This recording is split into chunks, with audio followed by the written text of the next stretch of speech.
광진구가 봉제업체 지원을 위한 관련 예산을 확보하고도 해당 사업을 추진하지 않아 5억 원의 예산을 반납하는 상황이 벌어졌습니다. 광진구는 더 큰 규모의 예산 지원을 받기 위해 사업비를 반납한 것이라 밝혔지만 파장이 큽니다. 김진중 기자입니다. 광진구 중곡동의 한 봉제업체입니다. 중곡동 일대에 몰려있는 봉제업체는 605곳. 지역의 63%로 약 3천 명의 주민이 봉제업에 종사하고 있습니다. 지난 2020년 이곳에 자동화 재단기를 갖춘 공용 재단실 등 봉제업 지원 시설이 들어선다는 소식에 기대가 컸지만 현재 일대 업체에선 실망의 목소리가 나오고 있습니다. 상당히 좀 안타까워하고 좀 어떤 면으로는 분노도 하고 있죠. 그게 생기지 못하다 보니까 다른 지역으로 가서 지금 일을 해오고 있거든요. 그 작업을 다른 지역에 설치돼 있는 데 가서. 그러다 보니까 굉장히 불편하잖아요. 어렵고 힘들고. 광진구는 지난 2020년 서울시의 스마트 공정화 사업에 선정돼 5억 원의 예산을 교부받았지만 사업을 추진하지 않아 예산을 반납한 상태입니다.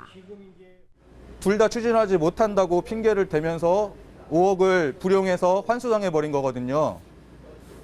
이 5억을 활용했다면 우리 봉제업체들이 추산한다면 약 18억 원 정도의 이익을 볼 수 있었는데 그것을 놓쳐버린 것이 이 코로나 시기에 어려움을 겪고 있는 봉제업 관계자들에게 너무나 안타까운 일입니다.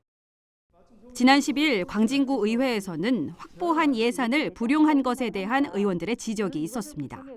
당초 예상지는 중곡동이었지만 이를 구의 1동으로 변경하면서 사업 추진이 불발된 데 대한 책임 추궁도 더해졌습니다. 김선갑 광진구청장은 5억 원을 반납한 것은 서울시의 제안으로 20억 원의 예산을 지원받을 수 있는 스마트 솔루션 앵커 사업에 응모하기 위해서였다고 밝혔습니다. 당초 사업 예정지인 중곡동의 건물은 노후해 구의 1동으로의 이전을 검토한 것이라고도 항변했습니다. 서울시에서는 집적지가 아닌 것은 불가하고 대신에 좀 더 규모가 큰 스마트 솔루션 앵커 사업을 제안한 바가 있습니다.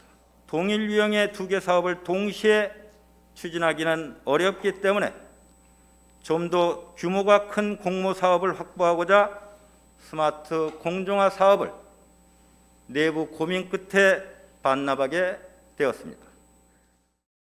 20억 원의 사업을 잡기 위해 확보된 사업 예산 5억 원을 포기한 광진구. 아무것도 이뤄진 것이 없는 상황 앞에 지역 봉제업체의 아쉬움은 더 커지고 있습니다. BTV 뉴스 김진중입니다.